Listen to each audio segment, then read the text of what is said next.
Hace exactamente un año, en abril del 2010, algunos congresistas, tal vez que están en estas fotos y por los que usted votó, intentaron tramitar un proyecto de ley que aumentaba en un 25% las pensiones de los parlamentarios.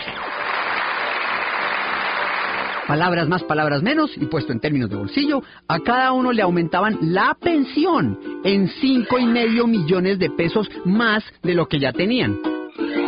Si solo contáramos los que se pensionaron antes de 1992, el ajustecito en la pensión de los padres de la patria nos habría costado 330,000 millones de pesos al año. Sí, señora, y hay gente muriéndose de hambre y hospitales que no tienen cómo funcionar. Esas pensiones están ahora en 8 millones de pesos. El proyecto lo que establecía era que se podía volver a las pensiones de 15, de 20, de 25 millones. Y por fortuna, pues fue negado en la Cámara de Representantes. El proyecto estuvo a punto de ser ley. Superó la Comisión Primera del Senado, ¿se acuerdan de ella? La misma en la que Gilma presentó su referendo para la cadena perpetua a violadores y asesinos de niños. Luego fue aprobado en la plenaria del Senado y entonces le llegó el turno a la Cámara de Representantes, pero nunca salió de allí.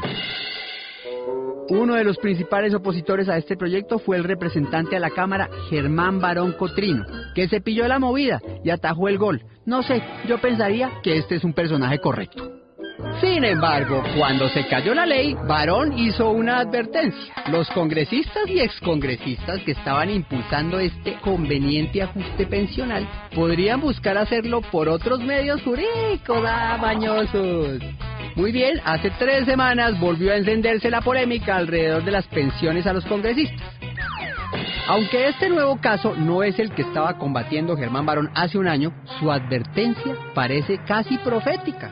Según este artículo, publicado el 9 de abril en el periódico El Tiempo, el Consejo de Estado ordenó al Fondo de Previsión del Congreso que volviera a liquidar las pensiones de 7 excongresistas y exfuncionarios. Estos señores no tienen que ver nada con el proyecto de ley anterior. Es más, lo que según El Tiempo les acaban de aprobar, pues no sería ilegal, ni mucho menos. Vaya uno a saber si sería justo. Pero hay que decir que esa reliquidación de las pensiones le va a costar al Estado, a usted y a mí y a todos nosotros, más de 7,000 millones de pesos. ¿Será que es que las pensiones que tenían eran muy bajitas? ¿Será que es que estaban aguantando hambre? El problema que se viene, y que en el fondo es muchísimo más grave, es que de ese aumento en la pensión por antecedentes jurisprudenciales podrían llegar a beneficiarse, a menos que alguien haga algo, más de 200 exfuncionarios adicionales, entre congresistas, magistrados, fiscales y hasta procuradores. Si para solo 7 exfuncionarios la cuenta será de 7,000 millones, imagine su merced lo que será para 200 exfuncionarios. Se nos va la plata del invierno ahí. Yo estaría seguro que esos casos obedecen a personas que se pensionaron hace años y que tienen condiciones diferentes a las que actualmente establece el acto legislativo. El acto legislativo es claro de que no puede tener ninguna persona una pensión superior a los 8 millones de pesos, exceptuando el presidente. Si bien son casos individuales y no han sido más de 7 exfuncionarios los que han presentado este reclamo, es preocupante que puedan llegar a ser 300. Imagínense, esta vez se rompería no el canal del dique, sino el dique de los recursos públicos. Y ahí sí los únicos abogados serían ellos, pero en plata. Esperemos que se pueda hacer algo. Según este artículo del Tiempo, el Fondo de Previsión del Congreso ha instalado una tutela ante el Consejo de Estado para pedir la revocatoria de esta decisión y busca un pronunciamiento de la Corte Constitucional. No hay derecho. Habría que mirar cuál es el contexto de orden legal, porque si es bajo la vigencia de esta norma, deberían en los tribunales negárselo. Si son personas que están aduciendo derechos de normas que les reconocieron en tiempo antes, yo no veo el inconveniente. Barón no es el político de plaza pública que pasa los domingos de elecciones jugando tejo en los centros comunitarios de los barrios populares y echando discursos virtuosos, ruidosos y furiosos que generan todas las expectativas que luego jamás se cumplen. Él no es de los que va a regalar camisetas y sándwiches, ni abanicos, ni neveras. Es más bien un político más cercano a los empresarios, a los cacaos, que también hacen parte de nuestra nación y tienen derecho a tener sus representaciones.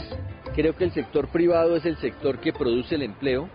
Creo que el sector privado hay que protegerlo, que el Estado tiene la obligación de generar condiciones para que el privado produzca empleo. Cuando no está en los salones del Congreso, Barón atiende a sus representantes entre lo que él llama sus oficinas, que son en realidad restaurantes y cafés dispersos por la ciudad de Bogotá. Sus 3 proyectos bandera en el momento tienen que ver con la industria y la inversión extranjera, la locomotora del empleo, como él la llama. Su llave en esta ley del Congreso, su pana, su parcero número 1, es el ministro del Interior, Germán Vargas Lleras. Sí, al que a una cartabomba le voló un dedito, ¿se acuerdan? Varón es hoy el codirector del partido de Lleras, Cambio Radical, y terminó en política por sugerencias del ministro, querido por unos, odiado por otros, en especial por Uribe. La verdad yo no había sido ni edil, ni concejal, ni había sido diputado, nunca había hecho ese trabajo. Obviamente tuve el apoyo del entonces senador Germán Vargas, que tenía una organización pues muy buena, y por eso creo que pude llegar con relativa facilidad al Congreso. Esta alianza es evidente en los pasillos del Congreso. Ahora, no estamos diciendo que sea una alianza non santa, o sea, esto no es ilegal. Este tipo de alianzas es precisamente parte de la labor del ministro del Interior, un personaje indispensable si se quiere hablar del Congreso, porque él es ese man, precisamente el punto de contacto entre la rama legislativa, o sea el Congreso, los padres de la patria, y la rama ejecutiva, o sea el presidente. Mejor dicho, este es el que le lleva las razones del presidente al Congreso y del Congreso al presidente. El lobista mayor, en el buen sentido de la palabra. Es el encargado de preservar las relaciones entre el Congreso y la rama ejecutiva, el propio gobierno. El ministro del Interior es además el ministro de la política.